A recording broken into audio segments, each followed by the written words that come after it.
Olá, meus irmãos. Deus abençoe vocês, a paz do Mestre. Mais um dia compartilhando o pão para edificar a nossa fé. E o versículo hoje para a nossa breve meditação encontra-se no livro do profeta Abacuque. Quero ler com vocês o capítulo 1, o versículo 2. Diz assim: Até quando, Senhor, terei de pedir socorro? Tu, porém, não ouves, clamo à violência por toda parte, mas tu não vens salvar. Glória a Deus, irmãos.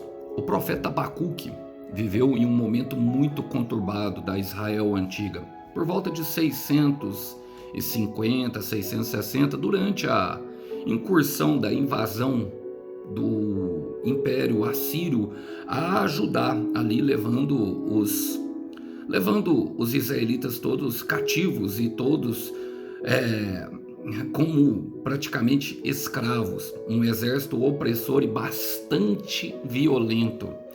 E Abacuque era um levita do templo, um homem de oração, e não entendia o que estava acontecendo. Ele viu a destruição ao seu redor. E no capítulo 1 nós percebemos que as perguntas, os questionamentos dele são totalmente pertinentes, visto que ele estava olhando a circunstância. Até quando, Senhor, terei de pedir socorro? Quantas vezes nós estamos assim? Até quando, Senhor, terei que passar pela humilhação? Até quando isso vai acontecer? Até quando o castigo do Senhor estará sobre a nossa vida? Até quando terei de vivenciar momentos difíceis? Mas nós devemos nos lembrar que o Senhor disciplina todo filho que é amado. A disciplina e a correção, ela está ligada ao amor. O pai e a mãe que deixam o filho fazer tudo o que quer, produzem dentro dos seus lares pequenos imperadores e imperadoras mimadas que, quando se deparam com as adversidades que encontram lá na rua, terão bastante dificuldade de viver e suportá-las. Isso provoca até mesmo depressão, ansiedade e uma série de transtornos mentais. Doenças psicomáticas são geradas a partir desse comportamento que é devastador. Então não há amor no pai e na mãe que permite-se os filhos fazer tudo. E o castigo de Deus vinha proveniente justamente de um momento a qual a Israel, a escolhida de Deus, a queridinha de Deus, tinha justamente apostatado da sua fé, ou seja, se afastado do Senhor. Então ele permitiu: vocês querem se afastar, mas vocês vão vivenciar aquilo que é o momento longe da minha presença. E Abacuque vivenciou aquilo tudo. Abacuque, junto com outros profetas, não tinham se afastado. Até quando nós teremos que clamar?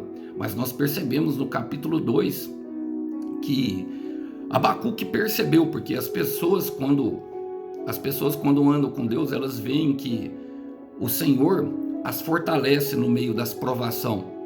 Então no capítulo 2, no versículo 4, ele fala que o justo viverá pela fé. Por quê? A fé em Deus é que nos fortalece o nosso coração.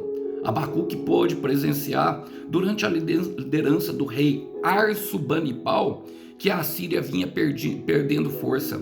Nós percebemos que o mesmo acontece com Davi e Saul. A palavra fala, se eu não me engano, em 2 Samuel capítulo 3, versículo 1, que enquanto a casa de Davi se fortalecia, a casa de Saul se enfraquecia durante ao longo período de guerra. Por quê? Porque a força que vinha de Davi era a força que vinha do Senhor. A alegria do Senhor é a nossa força. Quando ele tem um propósito de mostrar, ninguém pode resistir a um homem e uma mulher de Deus. Ele consegue atravessar o vale de sombra de morte, mesmo passando por períodos de dor.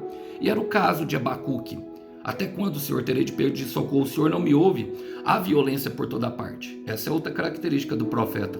Ele consegue ver a maldade, consegue ver a violência e não se conforma com ela. Por isso Paulo diz que nós não nos devemos conformar com esse mundo, mas antes renovar o nosso entendimento para que possamos experimentar a boa, perfeita e agradável vontade de Deus. Então no capítulo 1, nós vemos um Abacuque totalmente desorientado por olhar as circunstâncias. No capítulo 2, Deus mostra para ele a sua glória e o que está acontecendo por meio da fé.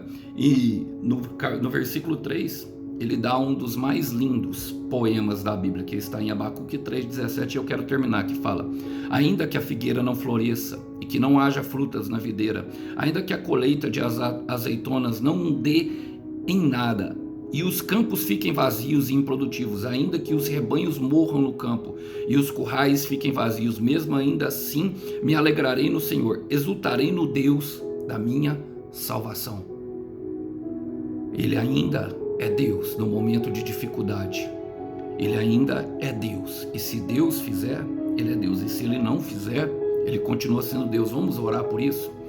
Senhor, eu quero colocar o meu irmão e a minha irmã, Pai, que talvez tenham vivido um momento de adversidade extrema na vida, aonde eles pensam que o Senhor se afastou e o Senhor não está presente, mas a aflição não quer dizer que o Senhor está ausente, apenas que o Senhor está corrigindo os nossos passos. Então ajuda-nos a enxergar aquilo que nós precisamos ver no meio do nosso sofrimento, para que possamos alcançar a plenitude do entendimento do Teu propósito, para que possamos vivenciar a Tua boa, perfeita e agradável vontade. Fortaleça-nos no Senhor, se o Senhor quer que nós atravessemos o vale de morte, para que possamos suportar essa morte que tenta invadir o nosso coração. É o que nós te pedimos em nome de Jesus.